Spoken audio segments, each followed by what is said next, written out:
The Thing, a short story by Faith Carey. The farmhouse was shaken and sundered by the screeching of knives on metal, followed shortly by an ethereal, unearthly howl, irregular and jittery like the machinations of an enormous insect. The man rolled out of bed, shaken but otherwise unperturbed. This had become ritual, expected. He pulled his pants over his long johns and draped himself in an oversized winter coat. He flicked the porch light on before stepping out into the freezing cold. Pulling his coat tighter around him, he surveyed the dim, moonlit fields. The thing sat perched atop a hill. Gangly limbs bent at odd angles held up a stocky, oversized torso that tapered off into a neckless, cervine head, its unnatural form silhouetted against the starry, off-black sky. The man stood and watched, and the thing did so in kind, the two silently observing each other across the open field. Eventually, the thing turned, shambling down behind the hill, the man following suit, opening his door and stepping back inside, making sure to flick the light off as he went.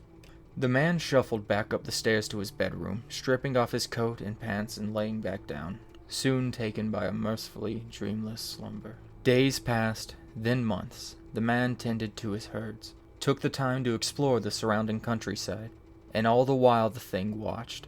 The man caught glimpses of it as he wandered, deep in the forest, barely there, watching. It sat at the tree line as he tended to the animals, silent. Their nightly ritual continued. Day by day the man had grown used to its presence.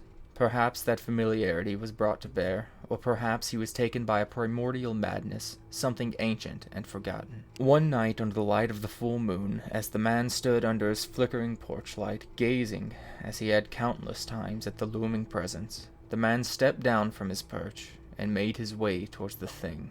It had warmed since the frigid winter nights where he first stood bewildered. The air was lukewarm, moist and heavy. The soft grass, freshly coated in dew, cooled his feet as he padded across the starlit field.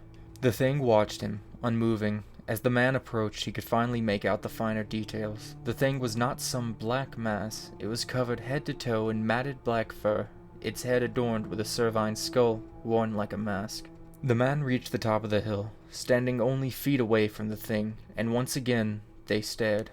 After some time the man nodded to himself, breaking from the thing's gaze to look over the land. "You were here first," the man said, gazing around him at the beautiful rolling plains, and the forest stretching out across mountain tops as far as the eye could see. The thing tilted its head, double-jointed knees bending as it reached its gangly arms out behind the man, planting them on the ground so it was face to face with him. The man turned his head to meet its blackened eyes again. "But I don't want to leave." A sinister, malicious intent emanated from the beast at his words, its head shaking back and forth with a hissing, rattling sound. "A tribute," he said. The thing calmed, head returning upright, sunken eyes staring blankly. The man left the thing, walking down towards his herd, a few of them awakening, turning to look at him before closing their eyes and returning to their slumber. The thing watched as the man led one of his lambs to his barn, stepping inside briefly and leaving with the lamb on a lead in his right hand, and tools clutched in his left. The man returned to the hill. Taking a hammer, he pounded a wooden post into the ground, and tied the lead to it, stepping back to examine his handiwork. The man bent down to pet the lamb's head, running it down around to scratch behind its ears. The man nodded, once to himself, and once to the thing. Then, returning to the farmhouse, leaving the lamb to the thing. The man awoke to find the lamb missing, the lead untouched, dangling from the post. In the following days, the nightly visits had stopped. The man left to enjoy his newly undisturbed slumber. But soon, as the moon rose above the fields again, the man was woken by a tapping on glass. Not the usual screeching howl, but a gentle, steady tapping. The man rose from his bed, padded down the stairs, and stepped outside. The thing again sat on the hill, looking down at him expectantly. The man did as he had done before, taking a lamb and leading it to the post. Then, without a word, he returned to the little farmhouse. This was their new ritual. When the full moon rose, the man would offer tribute, some beast from his herd, the fruits of his labor, to the thing whose land he shared. As the years passed, the man's herd grew strong, fat. They were fertile and plenty.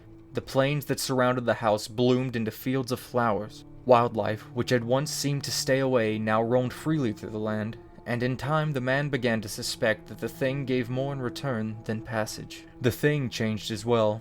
Slowly, but still, it changed.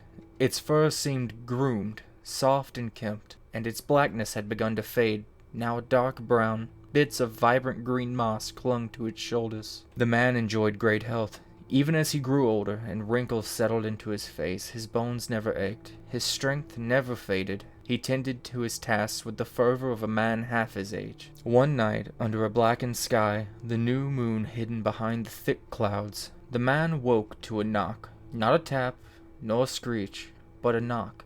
He rose from his bed, clambered down the steps, flicked on his porch light, and opened the door. A stranger stood at his door, a grungy-looking man with a jittery voice and eyes unable to meet his gaze, as he asked to be let inside. The man did so without hesitation, bringing the stranger in from the biting cold. The man turned his back to the stranger, going to light the foyer fireplace to stave off the winter's chill. The man felt a sharp pain in his side. He gasped, stumbling backwards, feebly grasping for purchase on a nearby shelf.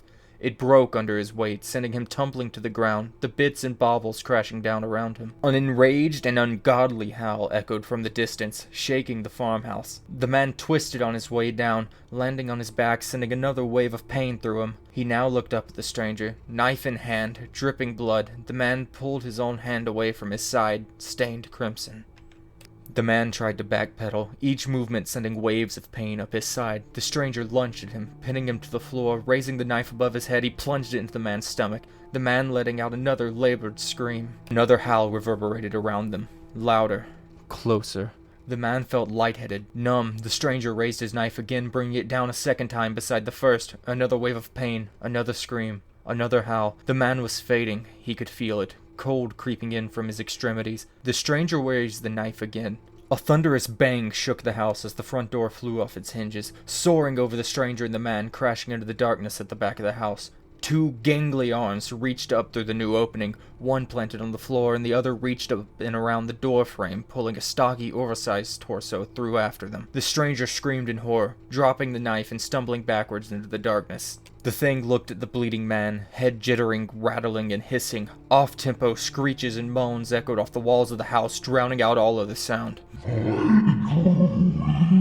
The words came from the thing not in the form of a voice, but like hundreds of tree trunks snapping in unison, and the buzzing of countless bees given melody. With one push, the thing sent itself flying into the farmhouse, hurtling over the wounded man into the blackness at the back of the house. There was a massive crash, then a scream, then the sound of heavy, scuttling limbs. Another scream, this one cut short by the sound of rending flesh, and another ethereal howl.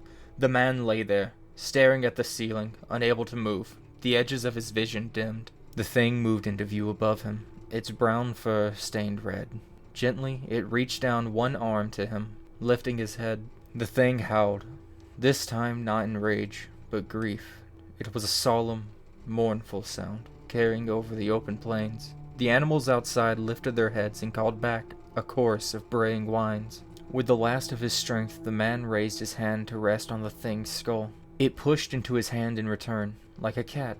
A small crack formed where he touched, running up along the skull from the nose to just above the eye. With a small, snapping sound, a piece broke off, falling down beside the man and turning to dust. The thing's face was strangely mundane, like a deer, except the eye. Unlike the sunken black pits under the mask, it was normal, like a human's eye, and blue like the summer sky. The man smiled, his eye slowly closing, his hand falling back down by his side. The thing reached down, picking up the man and holding him tightly to its chest. The man barely felt the cold air hit him, barely saw through flickering eyelids the fields and trees whipping past at an unearthly speed. He felt the thing stop. He felt himself being lowered down. Opening his eyes one last time, he saw a clearing, overflowing with vibrant flowers, dimly lit despite the darkness of the night, and warm despite the winter air. As the man laid there, vines sprung from the earth, wrapping themselves around him, working their way into his open wounds, flowers blooming along them. He closed his eyes. He was warm. He was content. He was not alone. And so the man passed, returned to the land he tended, under the care of the thing he had fostered, whose nature was brought to bear by a man whose kindness outweighed his common sense.